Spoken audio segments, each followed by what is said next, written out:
Hey,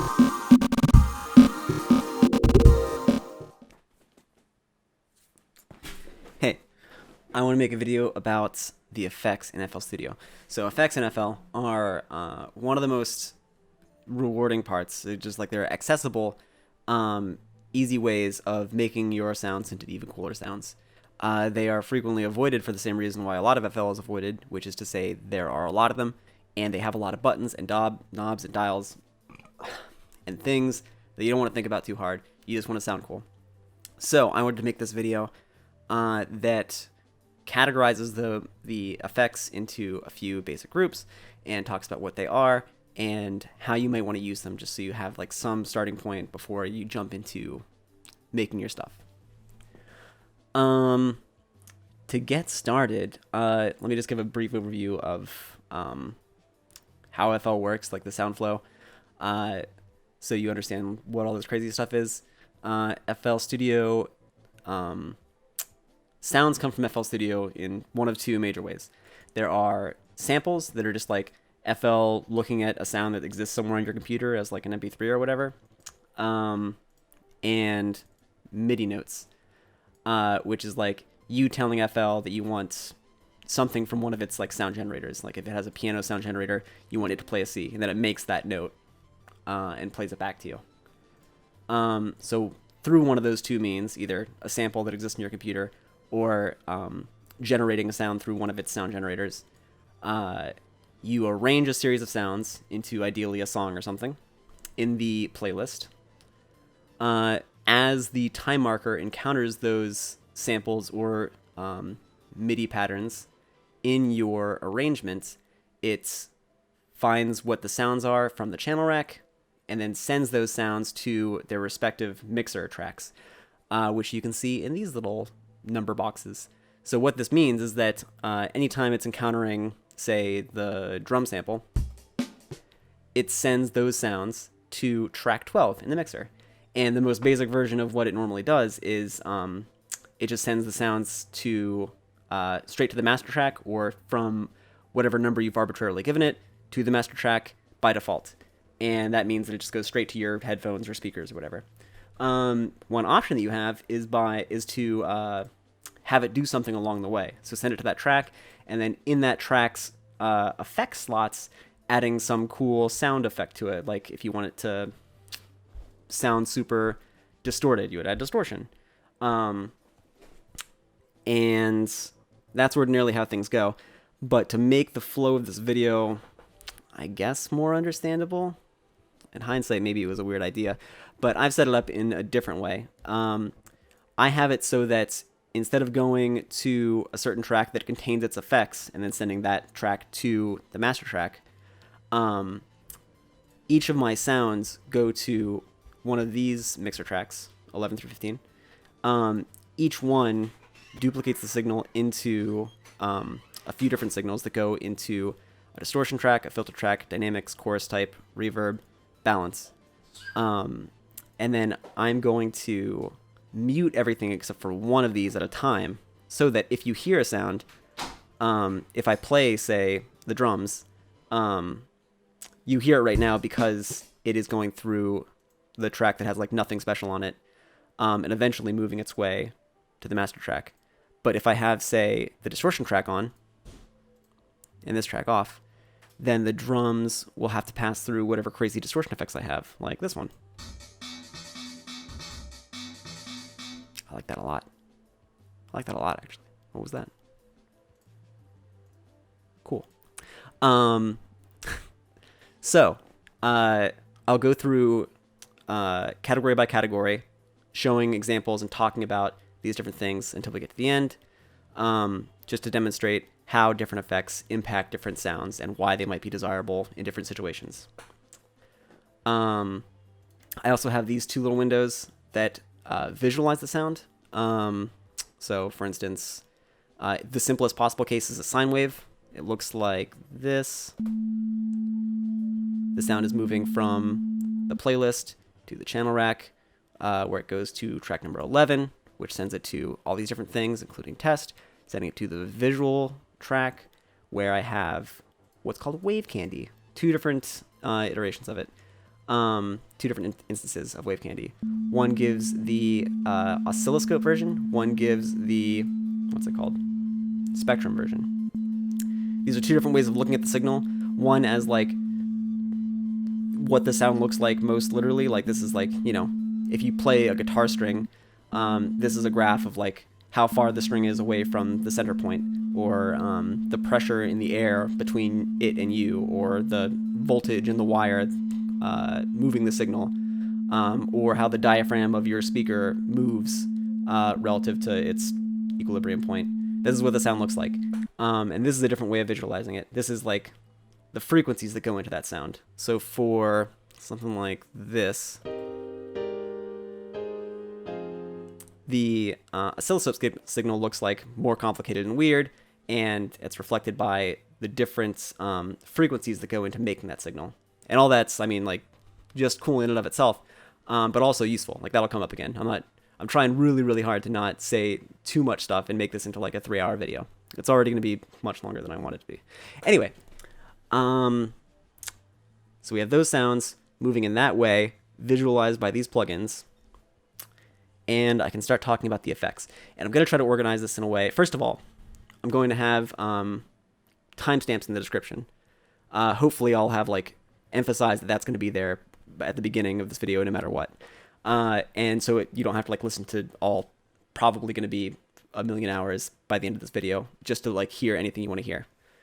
Be sure to check that out if you just like have one particular sound you want to get to. But I'm going to try to, number one, be succinct. Number two, organize everything in this way. I'm going to talk about the effect, like fundamentally what it means to be distortion or filtering or dynamics. After that, number two, introduce the plugins associated with that effect in FL Studio, the stock plugins, the plugins that you'll have if you have FL Studio. And then number three, talk about why you might want to consider that effect, like what ways I think are cool about that effect to use it. In what instances it's useful, just the general, like, why would I give a shit? So, number one, distortion. Distortion is probably, like, the one that's, like, requires the most detail and background, because it's weird, and it means a million different things. It's really tough to tell what a person means when they say distortion, because, like, people use it in different ways. But, fundamentally, it's a callback to people messing up analog electronics, or people exploiting the fact that analog electronics sucked 80 years ago. You know, you have, I think the first person was Willie Kizert, who just like intentionally would put out music where his electric guitar was just going through a electric circuit that just like couldn't take that signal. What that looks like, if I use the distortion plugin Fruity Waveshaper, a clean signal looks like this. This is what it looks like when, where's my distortion? There it is. Okay, so this is what it looks like when a signal is not affected by anything. This is just the normal signal, right? The Waveshaper shows the x-axis is the input volume, input signal strength, and the y-axis is output signal strength. So when the this line is exactly diagonal, you know that all the output is equal to the input. Like when there's one input, there's one output. When there's two input, there's two output, etc. Whatever these units are. If I wanted to change it so that past a certain volume input, past a certain signal strength, it just like stopped getting louder, the output stopped going up, I could do this. So if I put in, you know, 1 would still be 1, 2 would still be 2, 3 would be 2, 4 would be 2. So past this point, it would just like stop getting louder in volume. So what I'll do is I'll make it louder before it gets to this part. I'll turn up the pre knob. And now below that point, it just stays the way it looked originally. And then above that point, it gets clipped. And clipping is typically what people mean when they say distortion. There are other meanings, there are other ways of talking about it, but this is like the most salient one. This is the one that's just like is most relates back to how distortion was originally made. It's a property of overdriving a circuit, of trying to like shove too much into it, more than it can take, and above a certain signal strength, it just like doesn't let anything else through. And it can be really harsh like this, where just like you just don't let anything through past this point, or it can be a little softer and subtler, like maybe this or this. Any variation on that. You'll see that the effect on the oscilloscope is that the signal itself gets squarer. The roundness of the tops goes away. And the effect on the other visualizer is that you see more frequencies. And there's a really satisfying explanation for why that works. And I'll put a link in the description to 3 Blue 1 Brown's description of the Fourier transform, which is super cool, but beyond the scope of this video. So all you need to know is that harsher signal shapes, more jagged signal shapes over here, are a result of not allowing signal strength past a certain threshold, and they produce higher frequencies. They produce a richer array of sound frequencies, or I should say, it takes more frequencies to reproduce this shape of signal. So that is what it means to be distortion for the most part, is clipping, which generates these harmonics, which sounds like that weird harsh thing, or in subtler cases, just sounds what some people would describe as warmer. The plugins associated with that are Waveshaper, but it's like, you know, I don't expect you to like perfectly reproduce whatever sound that you want based on what Waveshaper says. Maybe more streamlined would be Overdrive, Fruity Blood Overdrive, which is mostly this like, this knob and this knob are the most important ones. This one is like, how loud do I want it to sound at the end of the day? And this one is, how loud do I want it to go into this plugin? Which is to say, how much do I want to fuck it up? So if you have like 100 times enabled, it fucks it up even more. And that's pretty simple and straightforward. You know, mess it up more, make it louder, and then worry about the other ones if you want. But if you want to make distortion sound super cool, you mix it with other things. And the plugins that do that for you are Distructor and Hardcore. Hardcore is like I think it's like a pay-for thing. Like even if you have just the trial version that ordinarily lets you use everything in FL Studio, I think you still have to like do something special to get it. So I'm not gonna worry too much about it. Here's what it sounds like. Here's what it sounds like on, well, here's clean guitar. Here's what it sounds like in hardcore.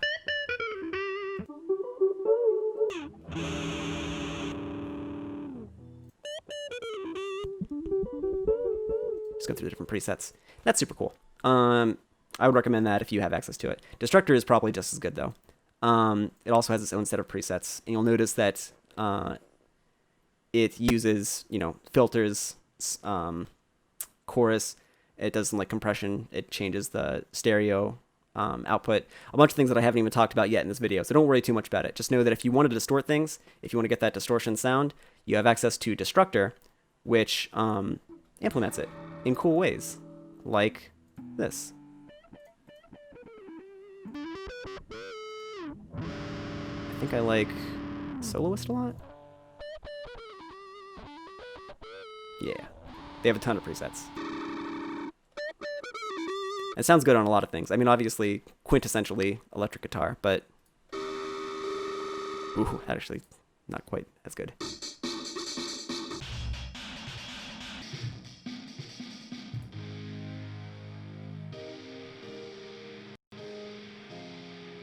Yeah, not too shabby. So to give a conclusion, a little summary of that, distortion is the effect that means a million different things, but mostly clipping. It mostly takes signals and changes their shape by making them more, harsher, which adds more harmonics or frequencies to the sound that you get out. And it can be used gently to make things sound warm, like even like voice, or it can be used harshly to make things sound like rock and roll, like guitar. And with that said, we can move on to filters.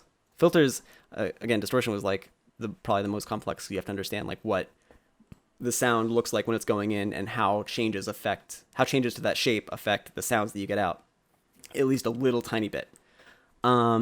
Filters, well, once you understand that, you probably have a good idea of the foundation of filters. You probably already guessed that filters just take things away. You filter things off in the same way you would filter like sand or light or whatever. This is Fruity Parametric EQ. And I'll use it to show you what filtering is. I'll full screen it just because it's so beautiful. Change it to its default setting. This shows you the same thing that Wave Candy was showing you before over here, but oriented a little differently. Those red lines are where frequencies are appearing. As they get brighter, it shows you that the signal strength at that frequency is better or higher. And you can use these little band buttons, these little buttons that hover over bands of frequencies, which is to say regions of space in the frequency spectrum. You can use them to make certain frequencies louder or quieter. You change volume based on frequency.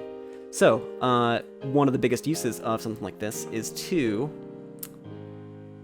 use what's called a low pass filter, which is what happens when you take away all the high frequencies. You pass the lows and you filter off the highs. And you get this kind of underwater effect.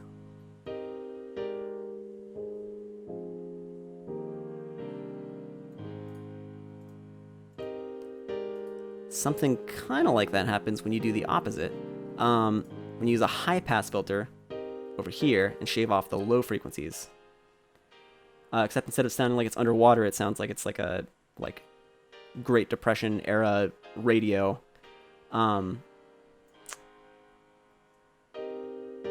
In this case, it's because recording equipment at the time was just bad at recording lower frequencies. In the other case, it sounds underwater because when you're underwater, high frequencies scatter more easily, which is why you're, something high pitched, it's tough to hear when you're submerged underwater, or when you're like next door to a big party, you hear like the thumping kick or all the low frequencies much more than you hear the high frequencies, which get scattered away by the thick cement walls or whatever. Another cool use for that, if you want to make something sound like super lo-fi, super just like low quality, you can take away both the highs and the lows. If you make something sound like it was recorded on something garbage, something that like can't pick up high and low frequencies, you just take away the high and low frequencies. So it might look like this.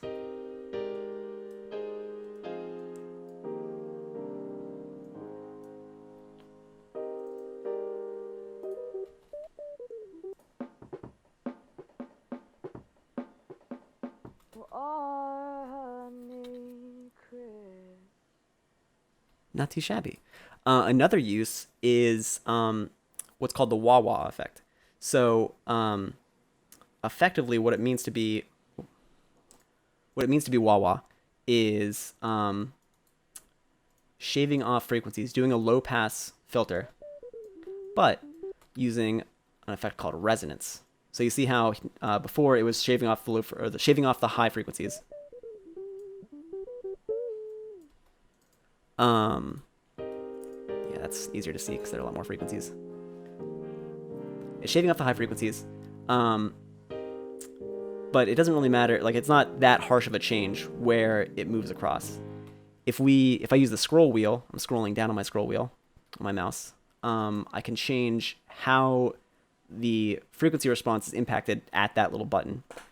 So now, right before all the frequencies go away, they get really big, and that's to imitate an effect from analog gear from like decades ago, where it would just like accidentally make things super loud right before they went away. The cool little effect that you can get is like do a Jimi Hendrix thing.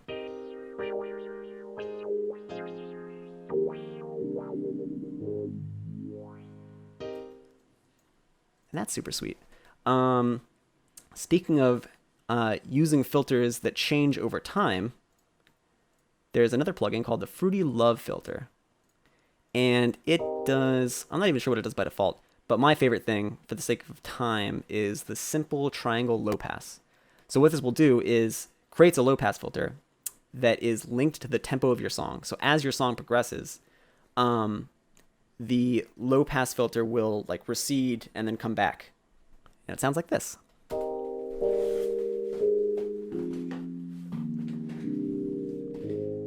You can see how in the Wave Candy visualizer, it's like shaving things off and bringing them right back. And it brings them back according to the tempo of your song. That's what this little button means, is that the oscillator, the LFO, associated with how that frequency is being pulled back and pushed forward, is linked to how fast the song is. So that every time it goes back all the way around for 4 bars of your song, it's back to the starting point.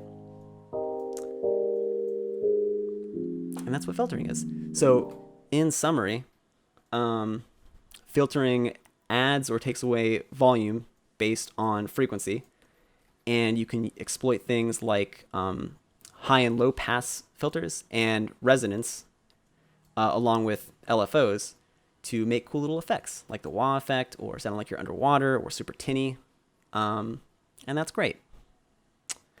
The next effect on the list is, or the next category is dynamics, and this is one that's like people talk about it like it's really complicated, but it's really not. So hopefully I don't say that and then make you feel stupid by explaining it poorly. Effectively, what dynamics are is they have to do with what's called the dynamic range of sounds of music, which is to say how wide of a gap is there between your desired loudest thing and desired quietest thing.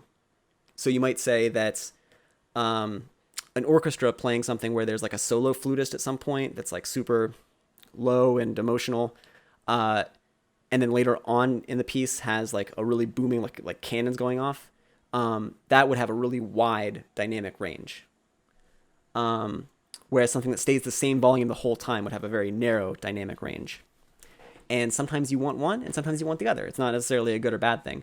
Or like it's not always good or always bad to have a wide or narrow dynamic range. For instance, if I have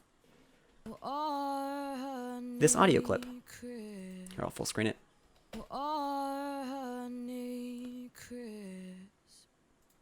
You can see in the Fruity Limiter plugin that this is the signal strength over time for that sample. You are Honey Crisp. So maybe I'm thinking to myself, when I put this in the context of the whole song, I can't quite hear the last bit. Maybe right now it's fine, but in a broader context, this part is just loud enough. I don't want it any louder. This part is too quiet. So what I can do with my Fruity Limiter is I can make everything louder. I can use this purple knob to increase the volume of everything. So it looks like this. Oh, looks like this. And now I'm thinking, all right, the thing that was too quiet is now just loud enough, but this was already just loud enough, and now it's too loud. I can use this little green knob to lower the ceiling. And the ceiling of a limiter says, nothing is going to be louder than this. This is going to be the loudest possible place. Don't get louder than it. And then it looks like this.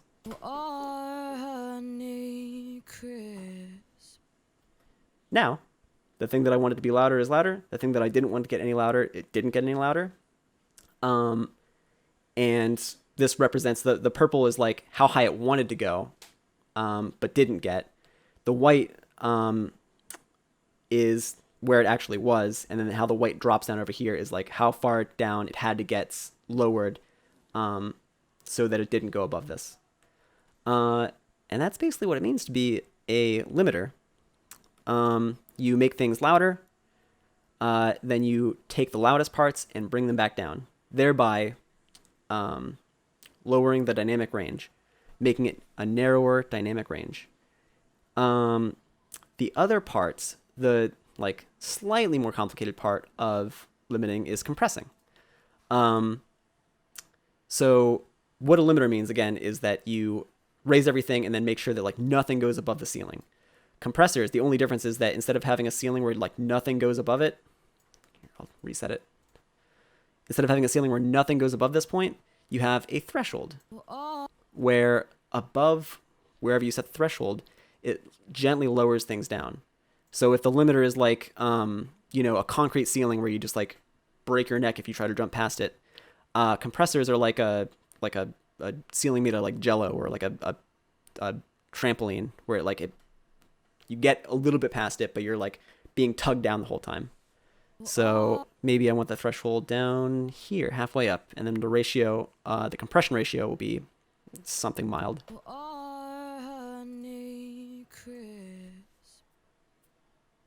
Oh, here.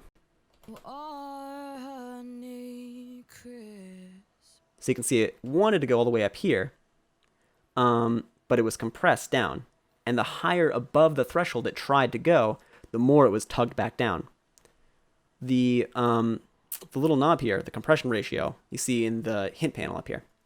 What it means is that if the compression ratio is 1:1, it takes an input increase of 1 to get 1 decibel of output. So it does nothing. If the compression ratio is like 4:1, then you need to increase your input by 4 decibels to get 1 decibel of output. So the higher your compression ratio is, from 1:1 to 20:1, the louder you have to be as an input to get the same loudness of an output. The more it punishes loud signals. And the way decibels work, 20 is an awful lot. 20 is functionally the same as like a limiter, where it's like very little is getting past it. And there are a bunch of other things here. Knee is like whatever. Knee is like how it treats things right at that bend, right at the beginning of the compression ratio. It's whatever.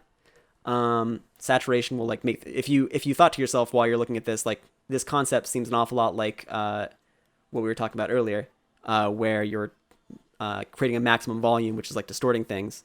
You're kind of right.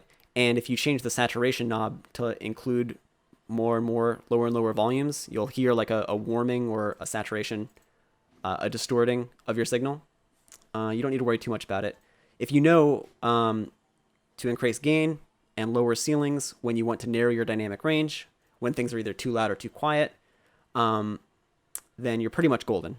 And if you know that you can do it in a gentler, less harsh way by using compression, just by, instead of using a ceiling, using a threshold and ratio, then you're golden there. The third bit to this is noise gate, which I'm actually using in a different thing. So I'm like recording my voice in a different part of this software. And I'm using the gate because if I have it completely off, you can hear some background noise. So I turn my threshold up a little bit. And what it does is anything below this threshold, you can see like that yellow line, anything below that, it makes quieter according to this little knob. So if I had this knob all the way down, you literally can't hear anything below that. And then, well, the reason why I don't do that is because like it makes transitions, whenever I cross that gap, that threshold, it like the transition sounds super harsh. But in general, you can do practical things like take away environmental noise, or like creative cool things. But there's another plugin that like is much cooler for using noise gating that I'll get to later. But this exists inside of Fruity Limiter. There is Maximus, and then there's Maximus, which is a really useful plugin for doing limiting stuff. It has that same limiting functionality that the limiter does, except it discriminates based on frequencies. So you have this little graphic, which shows you where it's like cutting off lows, mids, and highs in these tabs. You can define for yourself where you think like lows should be versus mids and highs. You treat them each differently in terms of how much gain they get before it gets processed and afterwards, the saturation, everything that you saw before in the limiter, just discriminating based on frequency. And that makes things sound really cool, and it's a nice little all-in-one plugin, but it's obviously very, noisy interface. So what they did that was super nice, ImageLine did, was they have these presets that just like sound kind of cool. If you want to look under the hood, by all means, you can check out like what the presets mean, what they do. In this one, Soundgoodizer, or the Maximus preset A, you see that like the lows are like a little bit higher when at the like low part of the signal, and that cuts off here. Mids are allowed to go a little bit higher. They get a little more gain before it gets processed, and that's great. By all means, look through that. But if you are not interested right here and now, you can go open the Soundgoodizer plugin, which is literally just Maximus with a different skin, where you only have access to those 4 different Soundgoodizer presets. So it's just like Maximus, but super simplified, streamlined. So there's just like 1 dial and 4 little buttons, and you can just like play your little track and hear how it would sound with the different Soundgoodizer presets that's multi-band compress whatever material you put into it. So this is the dry track. And then here's with Soundgoodizer.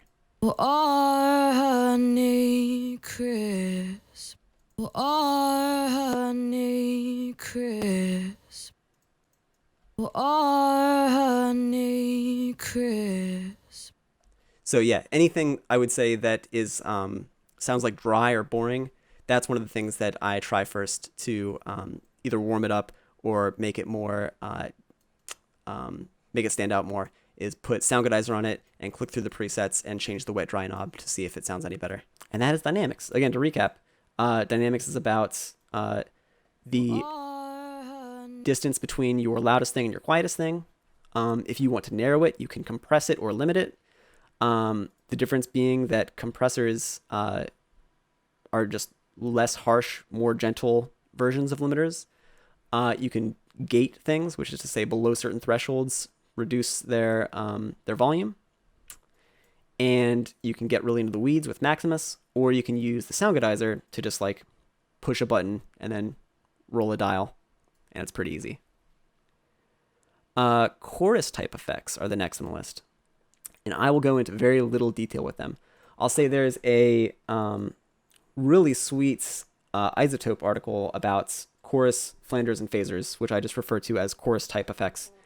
And the differences are meaningful if you care, but they all come from the same basic principle, which is that, they come from trying to address the problem that sometimes you want to sound like there are multiple things in front of you. Sometimes you want your thing to sound like multiple things. Sometimes you want your one person to sound like a chorus of people. And it's, I'll describe it to show that it's like, if that's what you're going for, if that's the only thing you want is to have one person sound like a chorus of people, one person to sound like a choir, it's like tough to do that with chorus. But that's the challenge that it's trying to address, and that's the nice little like schema to keep in your head to like visualize or imagine like vaguely what sound you're going to get out of it. Basically, if you want one person to sound like multiple people, the instinct is to just like duplicate that signal. But what 2 signals sound like is just one signal but louder. It just sounds like you just made that first thing loud. You could also address the challenge by changing it so that it's not perfect, so it sounds more like there are just like 2 things, but it still sounds like you just added a second signal. It doesn't sound natural if you just delay that first signal in time or make it a little bit shitty in pitch. You can take that one step further and not just make your second signal shitty in timing or pitch, but change how offset it is over time. So if you have like one signal and your duplicate signal, you delay it by a little bit, but then as your sample is playing, the offset is changing around that first signal. Or if you delayed the pitch, or if you made the pitch a little bit offset, you change how offset that pitch is over time. That is effectively chorus sounds. So this is a clean sound. This is a chorus.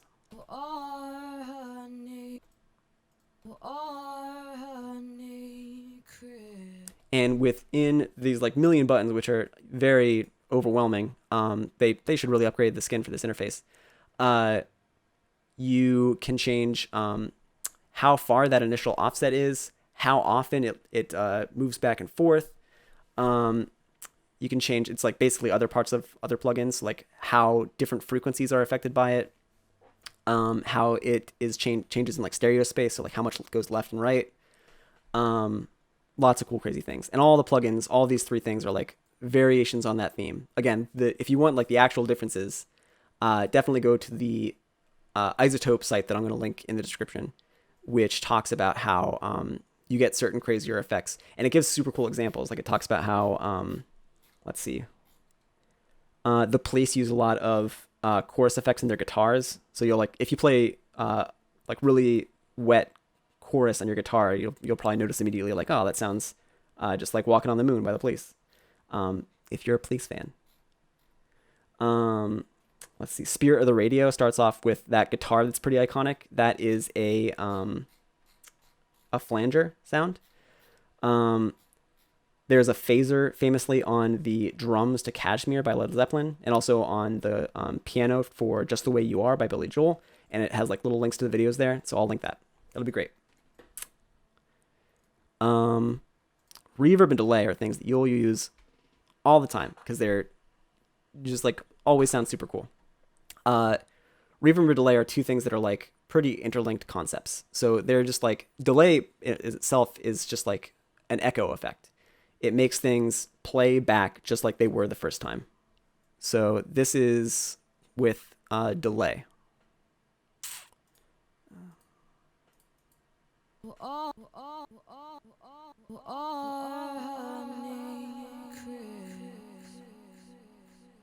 Reverb is related to that, but not quite the same.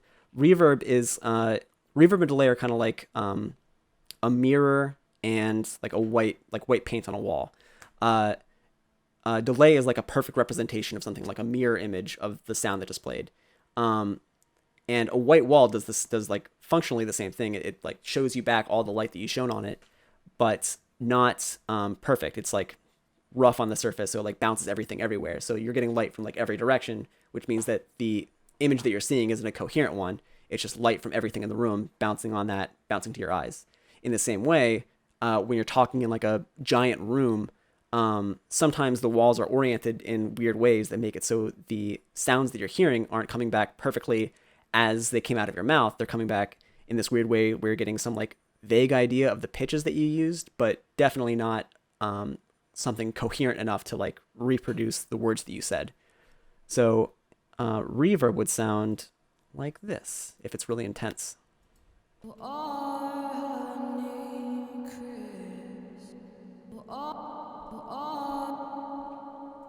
Yeah. The plugins associated with those are Fruity Delay 3, Fruity Reverb 2. Convolver is kind of like Fruity Reverb 2, except it uses like a different principle of reverb that like some people get crazy about. People who are like really into their flavor of reverb. Basically, there's a way of reproducing the reverb effect by like walking into a room that you want to replicate its sound for. And like making a sound, making a snap or something, which is called an impulse. And you can use, if you like make the sound and then record that sound back, like what comes back to you, you can use that to like replicate that room's reverb in something else. And the trade-off is that it's like computationally more expensive. Like it just like, makes your CPU work that much harder.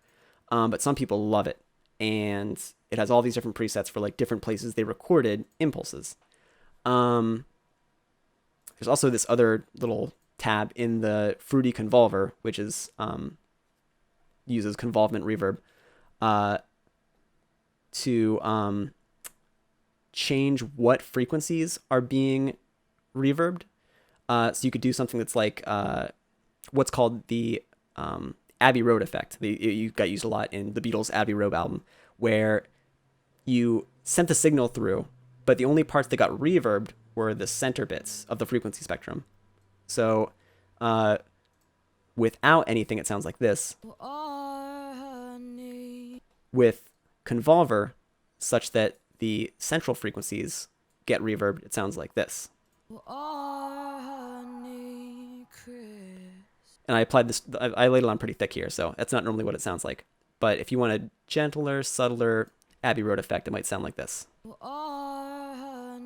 Or like this.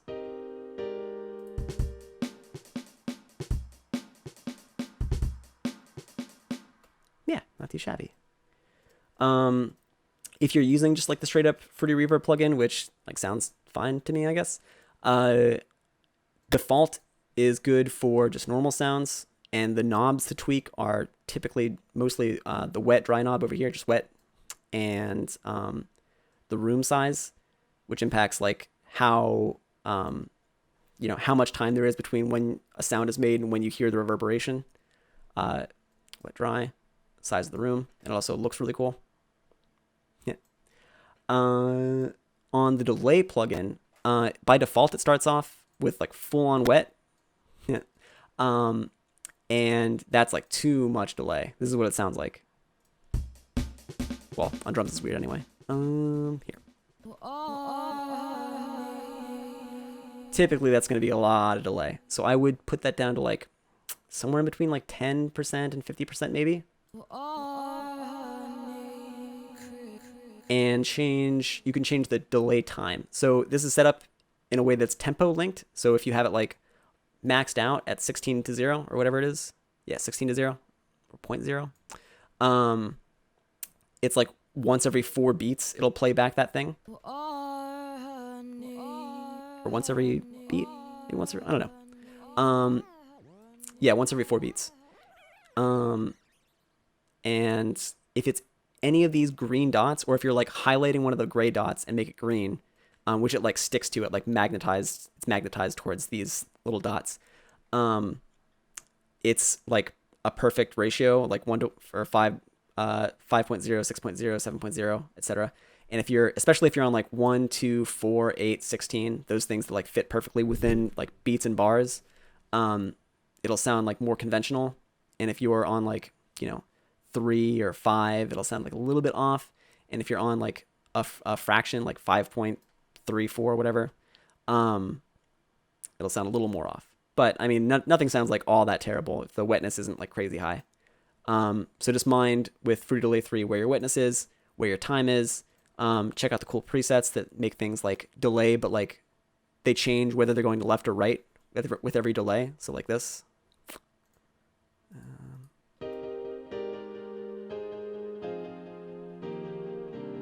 Does the ping pong effect. Let's see. Tape. Oh yeah, that's nice and trippy. That's very nice. That's very nice. And then there's gross beat, which is what I was back during the dynamic section. I talked about how there was a noise gate and how it was useful like practically, but not so much creatively. And like anything can be like both practical and creative. But largely this is used for considerations like environmental noise, and I don't want that. Not so much like I can't wait to use the noise gate to like make my track sound like it stands out.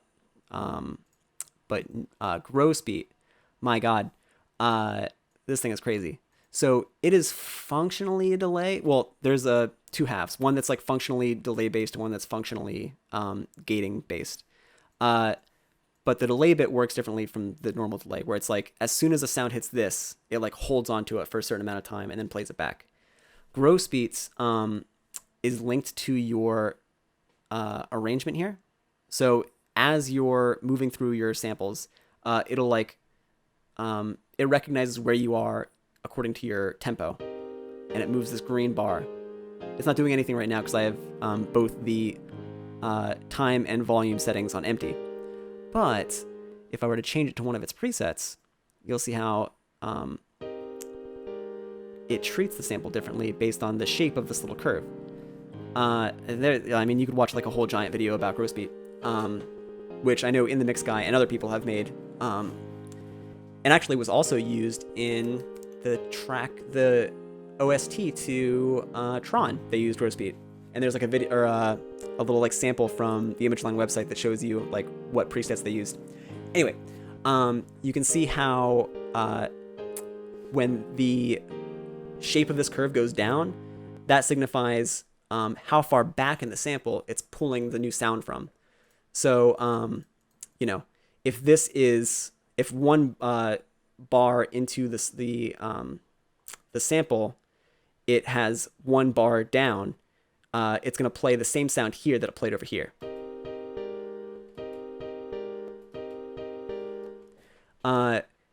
Every time that this curve goes down, it's pulling back in the sample or the MIDI, whatever sound, that far back in time.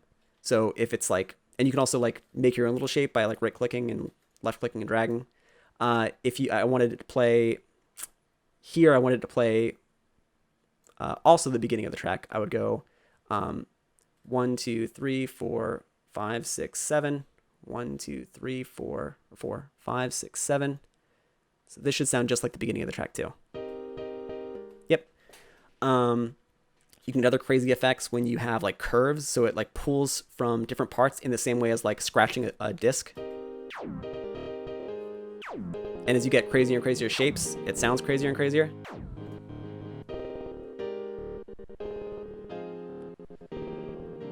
It's just like, yeah, it's almost like too much. Like I don't want to show people this because it's like, it's like using a cheat code in Grand Theft Auto, where after like an hour, you're like, okay, but that was just too easy. Like I didn't even feel like I was creatively imposing anything. I felt like I was just using presets.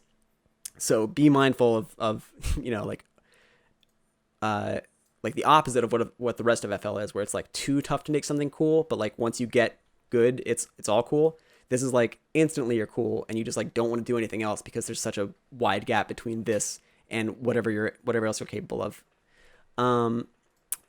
The other half again of gross beat is the volume. So it does like the noise gate things. A way to make it like super cool, super easy is to find like the trance gates, which makes things just like, it just like takes away the volume at certain parts. So like at this point, it's all the volume goes away and then it comes right back. It applies a noise gate. So it just considers everything at this point in the track to be noise, and it just like takes it all away.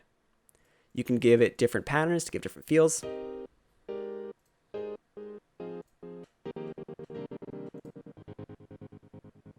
Yeah, that's a little trade secret. Go ahead and use that whenever you want. Gross beat's crazy. It does only, if you're paying for a version of FL, it does only come with the like $300 version, I think. But again, just like most other things in FL, it's free for everyone unless you want to like reopen a saved project. So it's super cool. And I guess to recap, reverb and delay are both things that affect how something sounds after you make the sound. Delay is like an echo. Reverb is like a sound that comes back but like not perfectly. And you can use gross beat to do a delay type effect, but with crazy cool patterns that sometimes sound like disc scratching and other times sound like just like finely chopped EDM samples. And the final little thing I want to talk about is balance, which is super simple and very anticlimactic for the final effect of the video, I think.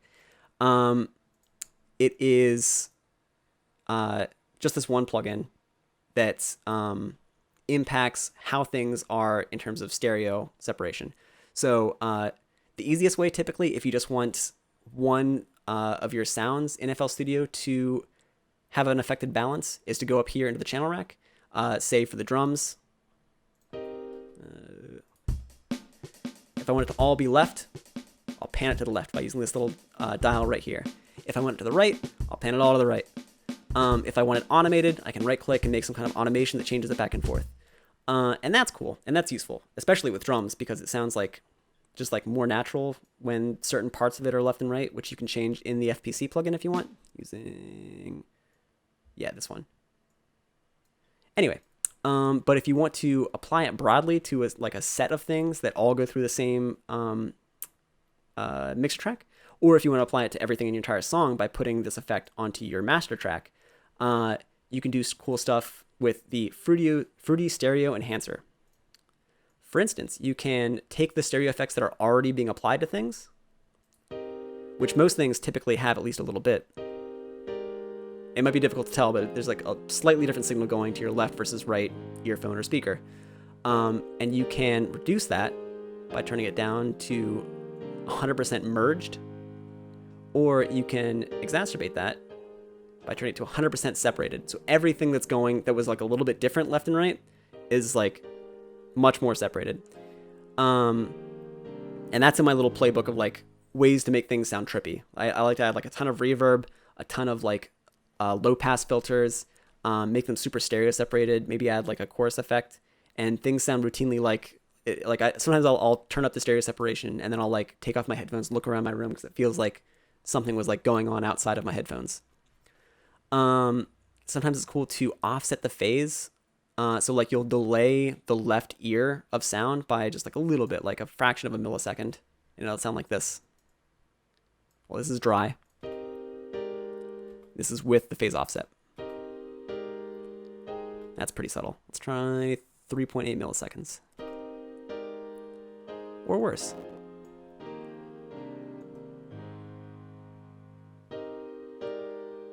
Just sounds a little bit trippier. It's pretty circumstantial.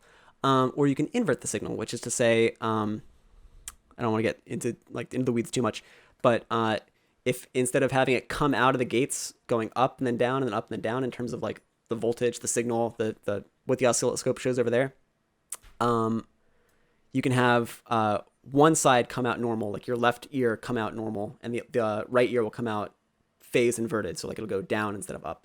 Everywhere that the first signal goes down on the oscilloscope, the second signal will go up, which it would take too much time to talk about that. It just sounds kind of weird. So you can invert the left or right side. Normal, left inverted.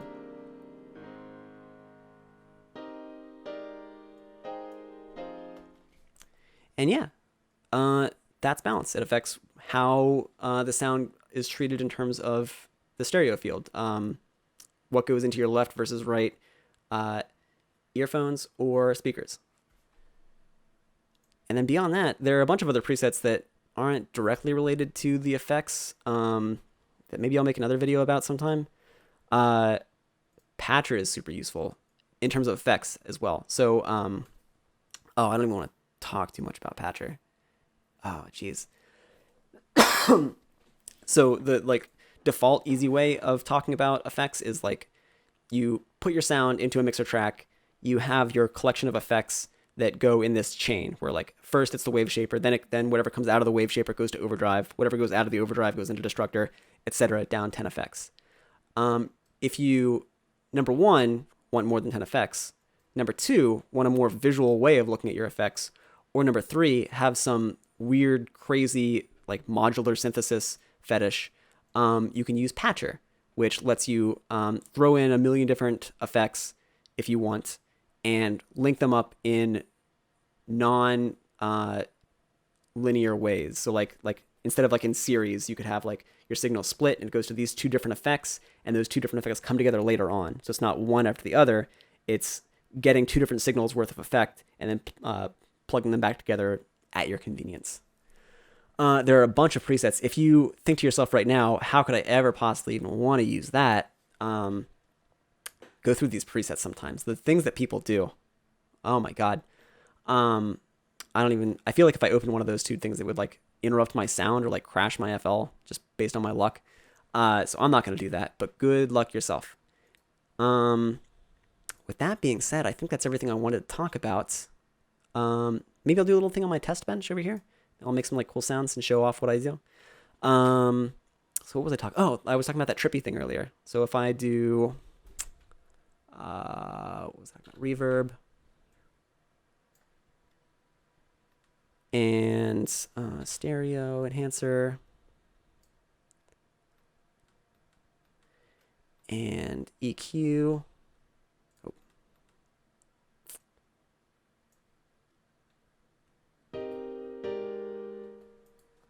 I'll do something like this. I'll make it low pass. I'll give it a ton of reverb.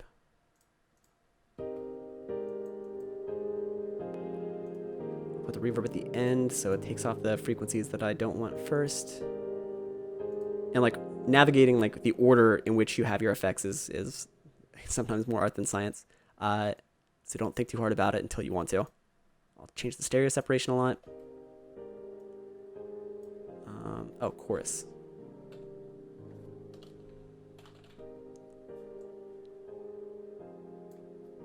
Give me some of that bad boy, but not too much. I'll lower the wet dry knob over here.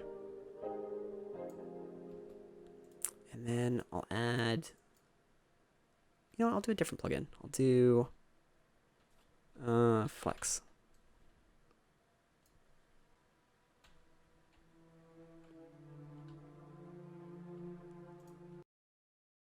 I'll do one of the pianos anyway.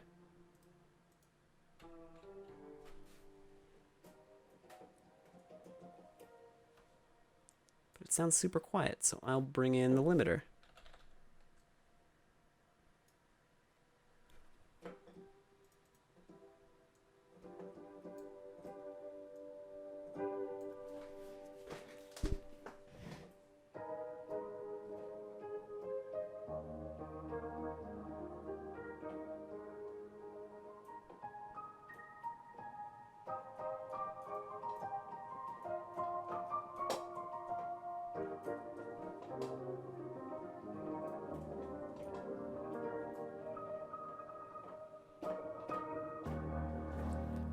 That was cool. What else we got? I'll delete all this junk. I'll do one for guitar. I'll throw in, I'll just put it to Destructor in Distortion.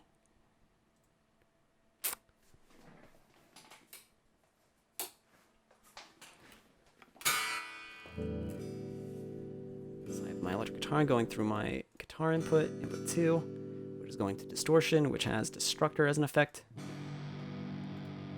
I'll pick one that I like.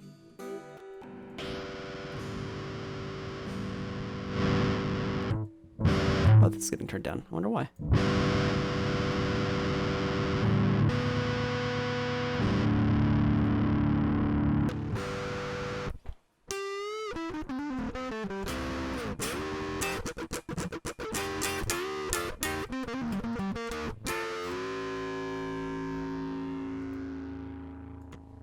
Phase Ninja. Was that what I was on?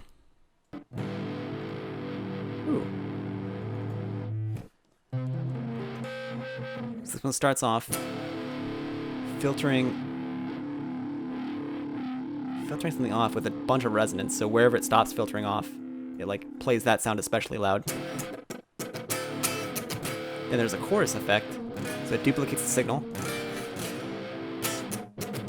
Then it takes whatever comes through there and distorts it. Then it probably, I don't know what speaker means. I assume like some kind of compression and changing the stereo stuff.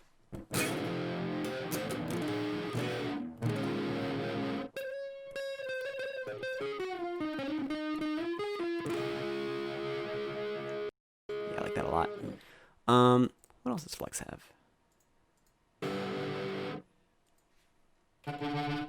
Ooh, is that going through my 13? Okay, okay.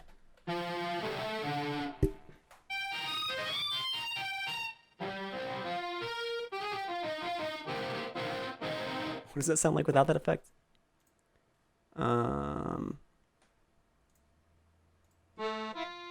Yeah, it's a little different.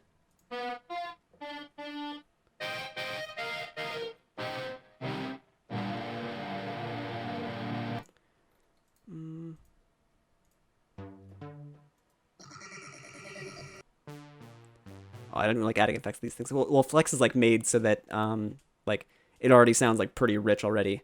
So it's tough to like give an effect to the Flex stuff. Although you can, especially with actually gross beat. That's a great time to have. So let's see. So I changed my Flex. I changed this so it's coming from Flex.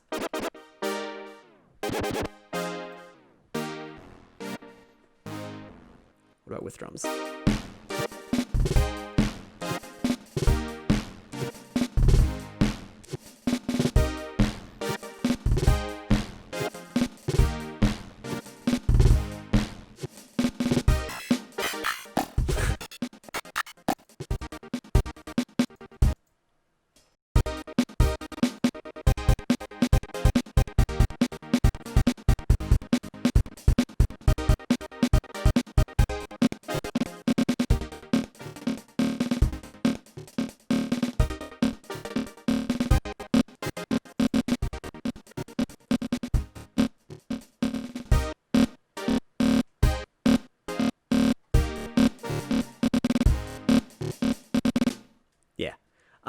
Ordinarily, when you do stuff like gating and time affecting and gross beat, it's like it's a lot to put on every sound. So it's really cool to play something that's like grabs your attention, like whatever sound you want to like be the center of attention at that point. going through gross beat, and then having like something underneath that that's like padding it out, that's making it so it's not the only sound going on, so it's not like 100% quirky nonsense sounds, but to each their own. I realized that it would be a lot cooler than me doing like whatever random stuff that I do, showing like one of the demo videos or one of the demo projects in FL Studio, which I'll put a link for in the description for where they are, like what folder they're in. Everyone who gets FL Studio downloads all the demo projects anyway. So you open them up and you just like in FL Studio see like how they made whatever sounds they made. So this is Olbade Deep Inside.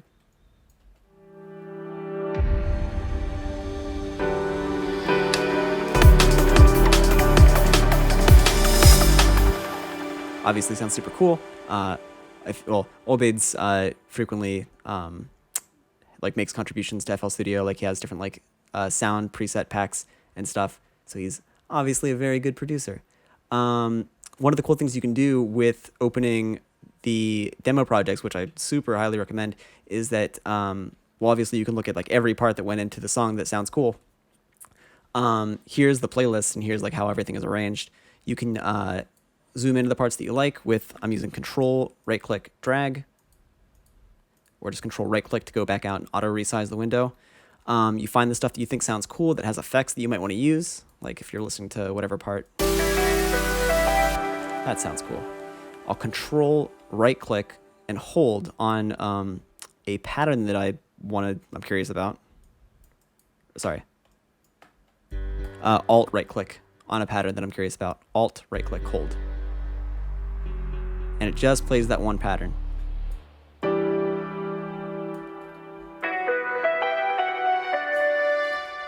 And if I like it, I can find what mixer track it goes to. So I'll double click on it. It highlights this one, which goes to 31. So this pattern has these instruments, which go to these mixer tracks. For instance, 31 is this one. So the violin, this thing and this thing, make this sound.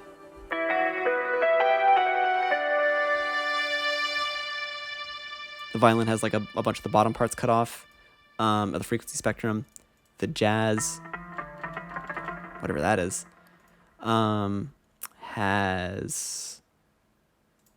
goes through hardcore. That's pretty cool. Where it adds some reverb, chorus, and equalizer. It also has the bottom part cut off, presumably because there's like another bassy part of this part of the song that is like taking up that part of the spectrum, and like a bunch of bassy overlapping stuff sounds bad typically. And there's the overdrive, so it makes it a little warmer. So it sounds... And then you can turn off things and see how it would sound if you didn't have those effects. Like if I turn off all the effects, it would sound like this. Just the EQ. EQ and hardcore. EQ, hardcore, and overdrive. And with that, you have access to, you know, a bajillion different like things that like, you know, sound super cool because they were made by people who know what they're doing. Everything under the hood is available to you, but you don't have to understand everything. You can just listen to the song until you find a part that you think sounds cool, zoom in on it, Control right click drag, Alt right click until you find something that you think sounds especially cool, and then double click on it to find where it is, and then find what effects, what the synth or the sound making plugin is, and what the effects are that go into that plugin.